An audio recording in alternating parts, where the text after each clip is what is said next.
خلي بالِك النهارده فكرة جديدة للآيس كريم تجنن، هتدوقيه وهتشوفيه هتفتكريه بالفواكه، وهو مش بالفواكه، أنا عملته يا جماعة بالجيلي، سهل وسريع بمكونين فقط وعملته في الخلاط.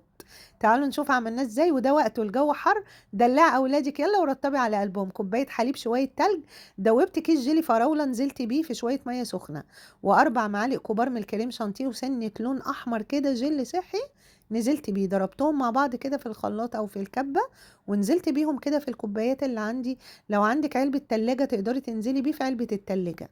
تمام كده بُصّوا شكله، ننزل بقى بكيس جيلي مانجا عليه شوية مَيّة سخنة هادوّبه هانزل بيه في الخلاط عليه شوية تلج، كوباية حليب، 3 معالق كبار من الكريم شانتيه، وسِنّة لون جِل كده أورنج صحّي،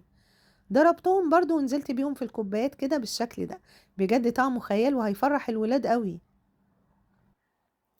يلا بينا بقى عشان نعمل اللي بالأناناس. هجيب بقى كيس جيلي أناناس هدوبه كده في شوية مية سخنة، هنزل بقى بيه كده في الخلاط برضو عليه شوية تلج، 3 معالق كريم شانتيه، وهضربهم كده وسنة لون أخضر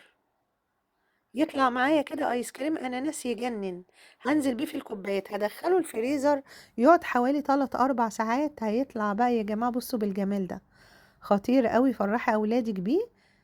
وبجد يجنن. رطبي على قلبهم، ما تنسوش تعملوا لايك للفيديو اهم حاجة عشان يجيلكم اشعارات بالفيديوهات كل يوم، جربوه.